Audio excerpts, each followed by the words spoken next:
നമസ്കാരം, മലയാളി വാർത്തയിലേക്ക് സ്വാഗതം. ഹസൻകുട്ടി എങ്ങനെ എപ്പോൾ കുട്ടിയെ ഉപേക്ഷിച്ചു കടന്നു എന്നതിനുള്ള ചോദ്യമാണ് ഇപ്പോൾ മറുപടി നൽകേണ്ടത്.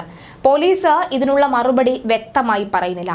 കഴിഞ്ഞ ദിവസമാണ് ഹസൻകുട്ടി എന്ന പ്രതിയെ പിടികൂടിയത്. തിരുവനന്തപുരത്ത് നിന്നും നാടോടി സംഘത്തിൽ നിന്ന് പെൺകുട്ടിയെ തട്ടിക്കൊണ്ടുപോയ സംഭവത്തിൽ 2 ആഴ്ചയ്ക്ക് ശേഷമാണ് പ്രതി പിടിയിലാവുന്നത്. പ്രതി ഉപേക്ഷിച്ച സ്ഥലത്ത് നിന്നാണോ പെൺകുഞ്ഞിനെ കണ്ടെത്തിയത് എന്ന ചോദ്യത്തിനും മറുപടിയില്ല. തൈക്കാട് ശിശുക്ഷേമ സമിതിയുടെ സംരക്ഷണ കേന്ദ്രത്തിലാണ് കുഞ്ഞും അവളുടെ സഹോദരങ്ങളും ഇപ്പോൾ ഉള്ളത്. 12 ദിവസങ്ങൾക്ക് മുൻപാണ് അവരെ ഇങ്ങോട്ടേക്ക് മാറ്റിയത്. ആദ്യ 2 ദിവസം അമ്മയും ഇവർക്കൊപ്പം ഉണ്ടായിരുന്നുവെങ്കിലും അവർ പോകണമെന്ന് പറഞ്ഞതോടെ മാറ്റി. പിന്നീട് പോലീസിന്റെ സാന്നിധ്യത്തിൽ ഇവരെ ഭർത്താവിനൊപ്പം അയച്ചു. ഇവർ ഗർഭിണി ആയതിനാലാണ് ഭർത്താവിനൊപ്പം അയക്കാൻ ശിശുക്ഷേമ സമിതി തീരുമാനിച്ചത്. കുഞ്ഞിനെ വിട്ടുകിട്ടണമെന്ന് ബന്ധുക്കൾ പോലീസിനോട് ആവശ്യപ്പെട്ടെങ്കിലും രേഖകൾ ഹാജരാക്കാത്തതിനാൽ കൈമാറിയില്ല. കുട്ടിയുടെ ജനന സർട്ടിഫിക്കറ്റോ മറ്റ് രേഖകളോ മാതാപിതാക്കളുടെ പക്കൽ ഇല്ലാത്തതുകൊണ്ടാണ് DNA പരിശോധന നടത്താൻ തീരുമാനിച്ചതും വിട്ടുകൊടുക്കാത്തതും. പരിശോധനയിൽ അവരുടേതാണെന്ന് തെളിഞ്ഞാൽ കുഞ്ഞിന്റെ നടപടികൾ പൂർത്തിയാക്കി വിട്ടു നൽകും. കുട്ടിയെ കാണാതായത് അറിഞ്ഞ് അച്ഛന്റെ ബന്ധുക്കൾ വിമാനത്തിലാണ് ബാംഗ്ലൂരിൽ നിന്ന് എത്തിയത്. ഇവരുടെ വിമാനയാത്രയോടെ നാടോടികളെ കുറിച്ച് പോലീസിനും സംശയമുണ്ട്. ഈ സാഹചര്യത്തിലാണ് കുട്ടിയുടെ സംരക്ഷണം ഏറ്റെടുത്തത്. തേൻ ശേഖരിച്ച വിറ്റ് ജീവിച്ച നാടോടി കുടുംബം ഇടയ്ക്കിടയ്ക്ക് കേരളത്തിൽ വരാറുണ്ട്. ഹൈദരാബാദിലാണ് ഇവരുടെ സ്ഥിര താവളം. ഈ സാഹചര്യത്തിലാണ് DNA പരിശോധന നടത്തിയത്. ഈ ഫലം എതിരായാൽ നാടോടികളും ഈ പ്രതിക്കൂട്ടിലാകും. ഈ DNA പരിശോധനാ ഫലം ഇന്ന് ലഭിച്ചേക്കുമെന്ന സൂചനകളാണ് പുറത്തുവരുന്നത്.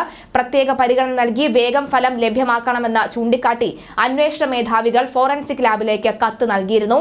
ചാക്കേൽ കുഞ്ഞിനെ തട്ടിക്കൊണ്ടുപോയ സംഭവത്തിൽ അറസ്റ്റിലായ ഹസൻകുട്ടി നിരവധി കേസുകളിലെ പ്രതി കൂടിയാണ്. എന്തായാലും ഇന്ന് DNA പരിശോധനാ ഫലം എത്തുമ്പോൾ ആ ഒരു തെറ്റിദ്ധാരണ എന്തെങ്കിലും ഉണ്ടെങ്കിൽ അതിലും ഒരു ശരിയായ രീതിയിലേക്ക് കാര്യങ്ങൾ വ്യക്തമാകും.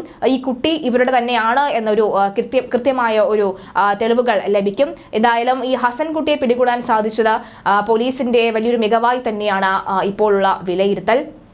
നിലവിൽ ഇത് തന്നെയാണ് പ്രതി എന്ന് തന്നെയാണ് പോലീസ് പറയുന്നത്. ഈ CCTV ദൃശ്യങ്ങൾ അടക്കമുള്ളവ പരിശോധിക്കുമ്പോൾ അതിൽ നിന്ന് വ്യക്തമാവുകയാണ്. അയ്യൂരിൽ 2022 മാർച്ചിൽ 11-കാരിയെ പീഡിപ്പിച്ചെന്ന കേസുമുണ്ട്. മിഠായിയും പലഹാരവും വാങ്ങിക്കൊടുത്ത് 11 വയസ്സുള്ള വിദ്യാർത്ഥിനിയെ വശത്താക്കി ലൈംഗികാതിക്രമം നടത്തുകയായിരുന്നു. 6ാം ക്ലാസ്സിൽ പഠിക്കുന്ന പെൺകുട്ടി ബസ്സിലാണ് സ്കൂളിലേക്ക് വന്നിരുന്നത്. ബസ് സ്റ്റോപ്പിൽ വെച്ചും മറ്റും പലഹാരങ്ങൾ വാങ്ങി നൽകിയാണ് പ്രതി കുട്ടിയെ പരിചയപ്പെട്ടത്. സ്കൂളിൽ പോകാൻ കുട്ടി കയറിയ ബസ്സിൽ ഹസൻകുട്ടിയും കയറി സ്കൂളിന് മുന്നിൽ ഇറങ്ങുകയായിരുന്നു. തുടർന്ന് സമീപത്തുള്ള കടയിൽ നിന്നും കുട്ടിക്ക് മിഠായി വാങ്ങിക്കൊടുത്ത ശേഷം ലൈംഗികാതിക്രമത്തിന് ഇരയാക്കുകയായിരുന്നു. ഈ സംഭവത്തിൽ ഇയാൾ അറസ്റ്റിലായിരുന്നു. 2024 ജനുവരി 12-നാണ് ശിക്ഷ കഴിഞ്ഞ ജയിലിൽ നിന്ന് ഇറങ്ങിയത്. അപരിചിതരുടെയും മറ്റും സംസ്ഥാനങ്ങളിൽ നിന്നുള്ളവരുടെയും കുട്ടികളെയാണ് ഇയാൾ ലക്ഷ്യമിടുന്നത്. കല്ലമ്പലം, ചിറയൻകീഴ്, ആലപ്പുഴ എന്നിവിടങ്ങളിൽ 7 മോഷണ കേസുകളും ഇയാളുടെ പേരിൽ ഉണ്ട്.